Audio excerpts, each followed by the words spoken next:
Mtazamaji wa kipindi cha Jitambue, karibu kwa mara nyingine tena katika mfululizo wa vipindi vyetu vya Jitambue. Tunajitambua kwa nyanja ya tofauti, katika nyanja ya maradhi, lakini pia jamii kwa ujumla wake. Mengi tunayazungumza, lakini mengi pia tunayapatia uchambuzi yakinifu kutoka kwa Tiara Msigwa, ambaye ni mgunduzi wa dawa ya aina ya dawa ambayo inaongeza kinga ya mwili, lakini pia kutibu maradhi yaliyosugu. Na kukaribisha na nakusihi kuendelea kutafuta kupitia 0752819047, lakini pia ukurasa wa Facebook kwa jina la Twahibu Msigwa na Instagram 489/jawabu/sahihi. Unaweza kutafuta huko tukaweza kupata maswali yako, lakini pia kuyatolea ufafanuzi kwenye kile ambacho unakwenda kutuuliza. Na ukomo wetu ni dakika 30 tu ambazo zitakuwa zimebeba yale yote ambayo nimekwisha kueleza hapo awali. Karibu sana Tiara Msigwa. Asante sana. Mimi ni Shabani Kanuti, tutakwenda sote mpaka kutamati ya kipindi hiki kwa siku ya leo. Tiara Msigwa, tuliwahi kuzungumza mengi yanayohusu kinga ya mwili, mengi tukazungumza kuhusu masuala ya HIV na wakadha. Kwa nini virusi vya HIV vinakwenda kushambulia kinga ya mwili moja kwa moja na sio kitu kingine? Hili swali nafikiri kutolea ufafanuzi, niweze kujibu katika mtazamo wa kawaida kabisa. Unajua adui huwa anakwenda kushambulia ngome husika, na kinga ya mwili kwa mwanadamu ndio ngome husika. Kwa hiyo kwa nini inakwenda kushambulia? Kwa sababu ikifanikiwa kumaliza ngome, ndio pale unapopatikana sasa ukimwi, kwa sababu mwili unakuwa huna kinachokilinda, kwa sababu ngome au linzi umesambaratika.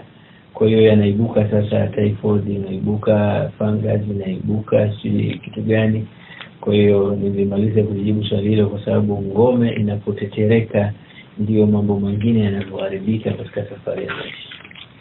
Kumekuwa na shuhuda na maswali mengi sana kwenye nafasi ya HIV, pale ambapo mtu anapima anakuta hana, anapima kesho anakuta nayo, kisha kutwa hana. Huyu mtu tunamhesabu vipi kwamba ni mwathirika au sio mwathirika? Mimi swali hili huwa sipendi kujibu, lakini imekuwa ni bahati yangu kila kukicha naulizwa swali hili. Tiara Msigwa hampimi mtu. Anayekupima ni yule bwana mkubwa aliyopewa mamlaka ya kukupima, na yule ndio anayekupa majibu. Ni vizuri zaidi ukamuuliza kwa kina, kwa nini muda huu mimi nimegundulika positive? Kwa nini muda mwingine nagundulika negative? Niwe kwenye kundi lipi, na niamini kauli ipi, na kwa nini kipimo kimoja kiwe na majibu tofauti? Yule aliyopewa mamlaka hayo anaweza akawa na ufanisi mzuri zaidi wa kulijibu ile. Kwanza ndo kapewa sheria, yani kapewa amri ya kufanya hivyo, na yeye ndo kasomea kama anapojiita mtaalamu. Kwa hiyo ni vyema yeye akawa na jawabu sahihi juu ya jambo hilo kuliko mtu mwingine yeyote. Kwa kuwa mimi nafanya kazi za tafiti na nilikuwa nikizungumzia sana mambo haya, upelekea watu kuamini naweza nikawa na majawabu sahihi juu ya jambo hilo kuliko mtu mwingine. Lakini kweli naweza nikawa na jambo sahihi, lakini watambue sina mamlaka sahihi ya jambo hilo. Hiyo inaweza ikanisaidia mimi na ikasaidia wao. Lakini swali dogo tu mimi najiuliza, Afrika mpaka leo anayekupima unashindwa kumkabili akupe jawabu, unamuuliza asiye kupima. Ni kitu ambacho kinanishangaza sana, na ndio maana silipendi kujibu. Lakini ajiulize swali dogo tu, kwa nini kipimo kimoja kinatoa majibu tofauti, na kipimo hichi hakijaribika, kiko ndani ya muda wake? Kipimo hichi kinapimwa na mtu anaitwa mtaalamu. Kwa nini kiwe na majibu tofauti? Je, jibu ni hili A au jibu ni hili B? Mimi niliomba na niombe kama wakubwa itawapendeza, watupe nafasi tuweze kueleza au tuweze kuchambua au tuweze kufanyia tafiti vipimo vya HIV, alafu na sisi tuweze kueleza tunayoyaona, kwa sababu inaweza ikasaidia kujibu haya maswali mengi ambayo yanaulizwa TRC. Nimalize kwa kumsihi dada yangu alioniuliza swali hili, ni vyema akawauliza wenye mamlaka husika wakampatia jawabu husika. Niliwahi kusema, niseme tena leo, aidha kanunue boksi la vipimo linaonesha vipimo hivi ni vya HIV. Soma kiwango cha muda wa matumizi ya HIV, ya matumizi ya vipimo vya HIV. Lakini ukifungua boksi lile utakuta michoro inaonesha taratibu za kutumia dawa kipimo kile. Katika taratibu zile inaonesha kabisa mistari miwili, inaonesha mistari mitatu, inaonesha mstari ulio koza, mstari usio koza kabisa, na wameandika kwa lugha ya Kiingereza. Unaweza kuingia kwenye dictionary hata ya simu ukaliandika ile neno likakuletea tafsiri yake ukaweza kujua. Lakini mimi T.R. Msigwa, kwa kutoridhika na hicho, nilijiuliza maswali mengi sana. Swali moja nilojiuliza, nilikifungua kile kipimo nikagundua kuna vitu viwili viko ndani ya kile kipimo, ndio kinapelekea kipimo kile kiitwe kipimo. Nikaona la, kumbe utundu wote uko hapa, siri yote iko hapa. Nikachukua maji ya kile kipimo nikadondosha pale kama tone 3. Nikaona ile inatembea inakwenda kuandika negative. Nikajiuliza kwa nini mwenye vipimo hivi aliotengeneza vipimo hivi asiandiki hichi nilichokiona mimi. Na mengine ambayo siwezi kuyataja, hayo nikiyataja ni hatari zaidi. Kwa hiyo nikagundua mambo mengi sana. Lakini ndio pale nilipoimarisha utafiti, wigo wa utafiti wa kupoteza neno positive. Kwa sababu kama unampa mtu dawa anakaa miaka 3 hatumii ARV na hatumii dawa nyingine yoyote, anaweza kufanya shughuli zake zote na anaweza kazaa na mtoto akawa hana maambukizi. Kinachomletea shida kwenye saikolojia yake ni kuambiwa wewe positive. Kama kilichomchanganya huyu dada yangu alionipigia simu kutoka Sumbawanga, anataka kujua kwa nini yeye kakutwa negative, mumewe kakutwa positive, na wao wakiishi pamoja kama mke na mume. Alafu baada ya muda mume kaenda kupima kakutwa negative, ashike lipi? Ni vizuri tukapanua wigo wa kufikiri na wigo wa tafiti kwa faida ya taifa na kwa faida ya kuondoa hofu hizi zilizokuwepo. Jibu la dada huyu ni vizuri arudi kwenye mamlaka husika wakampatie jawabu ambalo wao ndio wana mamlaka wa kumpa jawabu hilo. Ila mimi najiuliza kuna kila sababu ya msingi, ndio jibu langu mimi sasa. Vipimo hivi vya HIV vikatizamwa kwa jicho pana. Na kwa nini vitizamwe kwa jicho pana? Na wapeni mfano mdogo tu na mmoja tu, sintotoa mifano mingine yote ambayo unaijua. Ukidondosha maji kwenye kipimo kile kinakwenda kusema negative. Kwa watu wenye ufinyu wa kufikiri wanaweza wakasema kinasema negative kwa sababu haikuwekwa damu. Huyu mtu anasema hivi, upeo wake usiulaumu, ni upeo mdogo sana. Hata kama ana PhD, upeo mdogo sana. Kwa sababu aliotengeneza kipimo keshaonesha muongozo wa kipimo chenyewe. Tulitakiwa kipimo hichi kisisemi chochote kwa sababu kinatambua hakijatendewa haki, kwa sababu damu ya muhusika haijawekwa. Lakini kikisema positive itakuwa si sahihi, kikisema negative itakuwa sio sahihi. Kwa nini kitoe ishara inayoendana na uhasilia wa kesi husika? Hii inatosha tu. Hawa madaktari wetu, wapimaji wetu wana kila sababu ya msingi ya kuvitazama vipimo hivi kwa jicho pana zaidi, ili kugundua mengi zaidi ya mimi niliyoyagundua. mimi naokopa kusema niliyogundua kwa sababu sina mamlaka hayo, lakini naona ni vyema tukawapa ishara ya sababu ya wao kutafuta ufumbuzi sahihi au kuvichunguza sahihi ili kujibu maswali ninaulizwa mimi au kuwajibu wale. Maana unaposema sasa daktari unamuuliza anakuambia huwa inatokea. Sasa ushaambiwa positive hapo inatokea positive. Mambo ya ajabu. Na huyu ndo kavaa tai na ile shoka lake leupe anasema yeye mtaalamu. Unajua usikubali kuitwa wewe mtaalamu. Si jambo zuri. Kwa sababu kuna vitu kama hivi sasa ninavyoulizwa mimi, wewe kwako ni ngumu kwa sababu aliyokufundisha kakuelekeza kitu cha kufanya kimekuja tofauti. Unafanyaje? Unamjibu kwa jibu lepesi sana kutokea. Sasa kutokea mimi nikale ya ravi. Kuna rafiki yangu mmoja mwandishi wa habari kanitumia clip inaonyesha mzee kaenda kushtaki Kenya kwa sababu ameambiwa positive wakati sio positive. Ni kwa sababu ya vipimo hivi. Unaweza kuhukumiwa positive, pale pale yule mtoa dawa akwambia anza dawa, akakuanzisha dawa kumbe wewe negative. Lakini kosa liko wapi?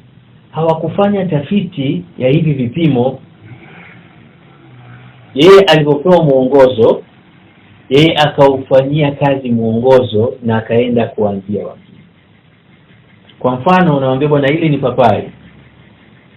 Ujiulize kwa nini hili ni papai? Unasema naam mkuu hili ni papai. Na unamwambia huyu bwana tule papai. Sasa hili ndio tatizo ambalo linatokea. Kwa hiyo T.R. Msigwa nimaliza kusema na clip hii nitairusha kwenye marafiki zangu. Swali hili mimi sipendi kulijibu kwa sababu nikilijibu nitawauzi wakubwa wasiotaka kufanya tafiti ya vile vinavyoletewa. Leo ingekuwa timu ile iliyokwenda kupima papai ikagundulika na corona. Temperature ya corona ingekuwaje katika taifa? Lakini watu wanaakili wanasema hapana, hebu tuchunguze hivi vitu. Na kitendo cha Rais wa Jamhuri ya Muungano wa Tanzania kuambia ni mamlaka kwa maana ya ulinzi, wakuu ulinzi, hebu fanyeni utafiti. Acheni ya mambo yenu ya kisiasa na mitazamo wenu. Ile kauli inaonesha kuwa rais upeo wake ni mkubwa na ni akili yenye kukua. Kwa sababu kama hamkufanya tafiti tunaweza tukazidishiwa tatizo na nyinyi ndio ni mamlaka ya ulinzi na hili likaliathiri taifa. Kwa sababu vita tupaka adui tu kwa adui kwa maana silaha na silaha. Hata hii ni vita. Watu wanaweza kuwatumia kuangamiza kwa kutumia maradhi. Kwa hiyo unapoambiwa ni mamlaka wafanye tafiti tafsiri yake unaonesha kuwa wajibu wao ni mpana zaidi katika kulinda raia. Sio kulinda raia tu mali zao na nini lakini afya yao. Kwa hiyo jeshi lina kila sababu ya msingi ya kulinda raia kiafya vile vile kuona afya zao zikoje raia wetu. Kwa hiyo kauli ile ya rais kwa mtazamo wangu mimi niliona ni kauli bora na inastahili kuzungumzwa na kiongozi aliyopevuka kiakili. Kwa hiyo kutoa jawabu la kugundulika mbuzi bado tunagopa kuna mbuzi ya corona, lakini inaonesha kabisa vipimo vinaweza vikatoa majibu sio sahihi na vikamfanya mtu aonekane ana kesi kumbe hana kesi. Kwa hiyo hili wazo lilotumika kwenye corona wakubwa hawa wangelitumia na kwenye virusi, na moja ya njia niliyowapa mimi kuwashauri, mimi nimetumia akili hiyo. Nimegundua kipimo kinaweza kikasema positive. Na sikufanya hivyo tu, nilimchukua binti mmoja ananizidi umri ambaye yeye kadumu kwenye kazi ya HIV takriban miaka 20 kwenye taasisi ya kiongozi fulani aliyostaafu. Baada ya kufanya vile nikamwambia tutembee kwa madaktari. Kila daktari na kila mtu wa maabara tuliomuuliza alisema huyu ni negative. Zimetumia dakika 20 negative, lakini pima na kile new gold. Wakati hajui kama new gold na hichi ni same ile rangi na ile dawa hawajui. Sasa ukishapima huku sema huku kwenye new gold, wazungu walikuwa walotengeneza vipimo walikuwa wahuni walikigeuza muundo na kuzidisha ile pamba. Lakini hichi ambacho ni kidogo haikuzidishwa muundo ule iko hafifu, yani iko ndogo.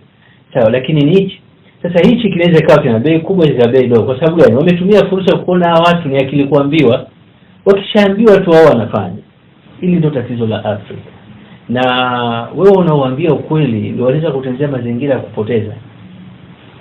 Kwa hiyo nimalize kusema, dada yangu ulioniuliza, mimi kazi yangu ni tafiti na utengeneza dawa, lakini wenye mamlaka wa kusema wewe ni positive kwa kuwa ulikutwa positive, baada ya siku 2 ukaenda kupima ukakutwa negative, si TRMC. Walokupima wana kila sababu ya msingi ya kukuambia wewe sasa unatakiwa ukae hapa. Karibu kwa mara nyingine tuweze kutamatisha 15 dakika ambazo zimesalia. Ni ngo ya pili sasa. Kipenda na kimekwisha kupulizwa, tukamalizie kipindi cha pili ambacho kimesalia kwenye yale ambayo tulikuwa tumeanza awali. Niko na Tera Msigwa ambaye ni mchambuzi lakini ni mgunduzi wa dawa ya 4NN, anapatikana jijini Dar es Salaam, Magomeni Usalama. Bila shaka unaweza kufika pale na kuweza kufanya naye mazungumzo kwenye yale ambayo yanakutatiza. Lakini kwa wewe ambao uliye mbali, unataka kuwasiliana naye, si vibaya kumtafuta kwa simu nambari 0752 819047, ila si vibaya kwa mtumiaji mtandao wa kijamii kuweza kumtafuta kwenye upande wa mitandao ya kijamii kwa jina la Twahibu Msigwa, upande wa Facebook, lakini Instagram 4NN/jawabu/sahihi. Tera Msigwa, tumezungumza mengi, lakini pia tunaona nafikiri utimamu na usahihi na ufuatiliaji wa baadhi ya wataalamu unasababisha tuwe hapa tulipo leo hii. Kutotumika vyema kwa elimu kwa upande wa wataalamu na wasimamizi wa sekta husika mbalimbali linatupeleka wapi taifa letu? Mfano mzuri ni tatizo la corona kwa Tanzania. Lakini mimi ningeshauri hapo, si ningechambua, ningeshauri kitu kimoja tu. Profesa au mkufunzi au mwalimu, vyovyote utakavyomuita, lakini awe mwalimu wa kuweza kutoa tafsiri au kufundisha kitu mtu akijui. Wewe unayefundishwa unatakiwa una vitu viwili tu. Kitu cha kwanza, kumsikiliza kwa nidhamu ya kutosha mwalimu wako, yaani ulielewe lile somo vizuri kwa ufanisi. Hiyo ni hatua moja. Lakini hatua ya pili ambayo ni hatua muhimu zaidi, wewe sasa baada ya kulielewa ile swala, wewe ni binadamu, sio malaika wala sio jini, na yule mkufunzi wako ni binadamu, sio malaika wala sio jini. Kinachotakiwa sasa kufanyika ni wewe kufanya tafiti ya kile ulichofundishwa. Kina ukweli kiasi gani? Je, kinaendana na uhalisia na matumizi yale ya kile tunachokifanya? Ukiona kina ukweli, kifate. Kikiona kina mapungufu, achana nacho, kwa sababu unaweza ukamuingiza mtu kwenye madhara yasiokuwepo.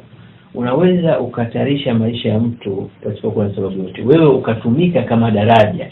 Yule aliyotengeneza kitu kile akawa anajua ukweli wa kile kitu, lakini kwa sababu upeo wako ni mdogo na anajua hauna uwezo wa kufanya tafiti yoyote ya kile kitu, wewe unaweza ukatumika kama daraja lake yeye kuhakikisha dhamira yake inaendelea katika mataifa mengine ya Afrika. Kwa hiyo ushauri wangu kwa wasomi wanaosomeshwa vitu mbalimbali, hata hivi vitu vya tafiti, nijaribu kumwambia mwenzangu ambaye yeye ana degree na niko vizuri sana kwa mtandao, nitafutie aina ya kipimo kinachoonesha antibody viko aina ngapi.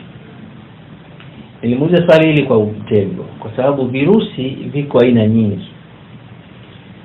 Nikipata vipimo 10 vinaonyesha antibody 10, bado nitakuwa na mashaka mengi zaidi, kwa sababu virusi zaidi ya 500 au kuendelea huko mbele. Kwa nini antibody, kitu kinachoonesha antibody kiwe kichache, kwa nini virusi wawe wengi? Nilikuwa nampeleka huko, lakini akaniletea majibu matatu tu, na bahati nzuri mwanangu anajua sana Kiingereza kuliko mimi. Nikamwambia jifunze kutafakari kile unachokiona. Sasa hili ningependa kuwasihi wale wanaofanya kazi hizo za vipimo. Naamini vipimo vingi vinatumika Afrika, hawatengenezi wa Afrika wenyewe. Nalijua hilo vipi? Nilikutana na rafiki yangu mmoja alionitengenezea mashine ya kutengenezea dawa Mkorea. Tulikutana naye Dubai. Nikazungumza naye kuhusu swala la mashine ya vipimo. Akaniambia bwana, hizo ni akili za Wamarekani, sio sisi wa Korea. Alinijibu kimkato hivyo, hizo ni akili za Wamarekani, sisi wa Korea tuko hivi. Ukitaka vitu vya HIV, virus, ongea na Wamarekani.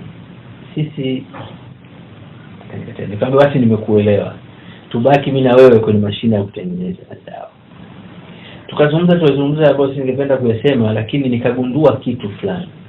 Lakini mimi nilitoka hapa rasmi nikaenda Malawi kwenda kufanya tafiti ya vipimo hivi, kwa sababu mimi na wagonjwa wa Kenya wakipima wananiletea vipimo, lakini muundo wa vipimo vinaoingia Kenya vinafanana na vya kwetu, lakini muundo wa shimo lile uko tofauti.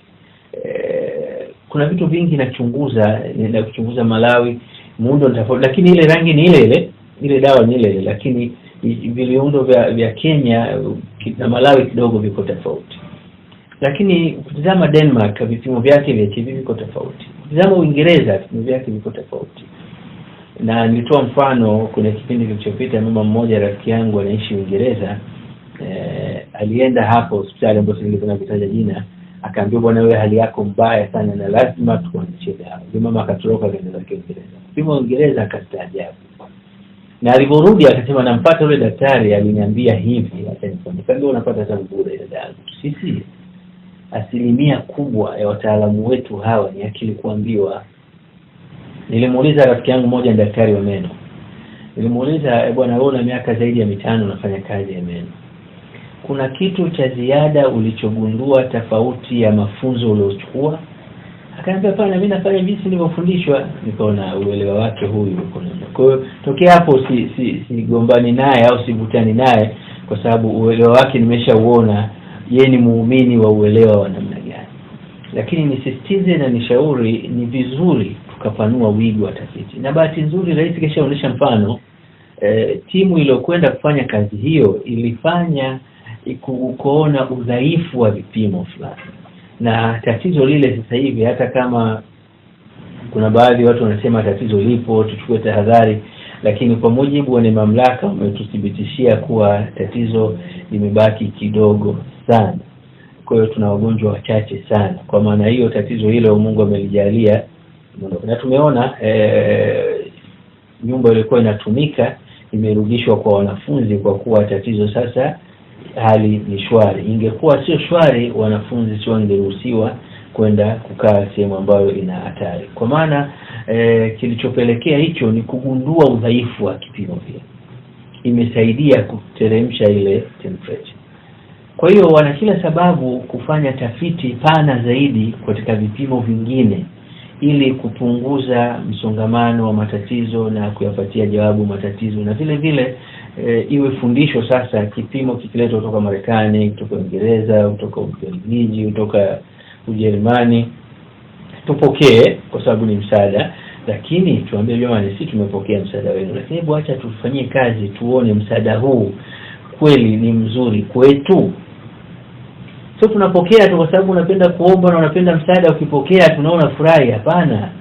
Kwa hiyo ni vizuri sana ushauri wangu kwa lugha nzuri sana, hao wakubwa wanaofanya kazi za maabara, ni vizuri sana wakaheshimu uongozi waliopewa, lakini wakapanua wigo wa tafiti ya kile walichopewa. Itasaidia kujua mengi na kuona namna gani wanajipanga. Lakini kwa nini vipimo asilimia kubwa zitoke nje? Hebu jiulize hili swali dogo. Kwa nini vipimo asilimia kubwa vya kutazama matatizo yetu itoke nje ya taifa letu? Hebu jiulize. Bwana King kule anaweza akapokea mashine kutoka Marekani ya kuchunguza raia wake? Haiwezekani. Watatumia njia zao, taaluma zao kutatua matatizo yao, na hii ndio heshima kubwa kwa mtu mwenye akili timamu. Lakini ukipenda kuomba, ndio yule rafiki yangu naona ulicheka kidogo, kama ni Msukuma lakini anafahamu virusi zaidi na mbinu nyingi za virusi. Sema hataki kujulikana na hataki kudili na hivyo vitu. Yeye mnyonge wake ni Metiara Msigwa. Anaweza kanipigia akanieleza, lakini nanufaika kumsikia, kwa sababu kila ninapomsikia Msukuma huyu huwa anapata kitu kimoja kipya ambacho hakijajirudia. Ilitokea siku moja nikamuita, unaweza ungekuwa sio Msukuma ungekuwa profesa wangu, lakini tatizo ni Msukuma. Kwa hiyo tuna kila sababu ya kujifunza, tuna kila sababu ya kufanyia tafiti vitu vingi ambavyo tunaletewa katika safari yetu ya maisha. Tusipende kuamini misaada, lakini wakati tunapokea misaada tujiulize, tuna mapungufu gani? Kwa nini sisi hatuwezi kutoa misaada? Hii itatusaidia kuimarisha akili zetu na kutumia mali asili yetu kuweza kutoka sehemu A kwenda sehemu B katika safari zetu za maisha. Tutamatisha kwa dakika moja iliyobaki. Zungumza na mtu ambaye hivi sasa ana virusi vya HIV. Zungumza naye kumweleza chochote kile. Mimi nimwambie tu jambo moja, wakati umefika wa yeye kutumia Folene. Lakini atambue yeye ndio mgonjwa sio T.R. Msigwa, na T.R. Msigwa anaweza kuwa mgonjwa na mtu mwingine anaweza kuwa mgonjwa, lakini kwa sasa atambue yeye ndio mgonjwa. Kwa hiyo yeye ana kila sababu ya kutafuta dawa anayoiona yeye inafaa katika safari ya maisha yake. Hiyo ndio njia nzuri na ndio ya pekee itamweka huru zaidi na kuondoa hofu na dhana iliyokuwa katika safari ya maisha yake. Naam. Mtazamaji, tukushukuru na tupo mwishoni kabisa mwa mfululizo wa vipindi vyetu kwa kipindi hiki, na nikufahamisha tu kwamba Jitambue uwe inakujia na kukufikia hapo ulipo kupitia mitandao ya kijamii pia. Kwa upande wa Facebook watu nakuwa live kwa jina la Taibu Msiku, lakini pia upande wa Instagram 4nn/jawabu/sahihi, lakini pia unaweza kumtafuta kupitia simu nambari 0752819047 au kufika ofisini kwake na maktaba yake pia ilipo Magomeni Usalama jijini Dar es Salaam. Bila shaka utakuwa umeshiba kwa yale tuliyozungumza, lakini nikusihi tu kuweza kutumia dawa ya Folene kwa usahihi zaidi ili kuweza kujua na kuona namna gani ambavyo unaweza kujikwamua kutoka hapo ulipo kwenda kwenye hatua iliyo nyingine. Tutarudi kwenye mfululizo wa vipindi vingine, na nikufahamisha tu ya kwamba tutakuja kwa ajili ya kukufahamisha na kukushukuru wewe ambaye umeanza kutumia dawa, lakini nini pia ufanye, na kukushauri pia namna gani ambavyo unaweza ukaishi ndani ya 4nn kwa ufasaha zaidi, pasipokuwa na mushkili wa kiafya, pasipokuwa na kutetereka kwa afya yako. Naitwa Shabani Kanuti na nikusihi tu tuendelee kufuatiliana katika mfululizo wa vipindi hivi vya Jitambue. T.R. Msigwa ndio alikuwa mgeni wangu.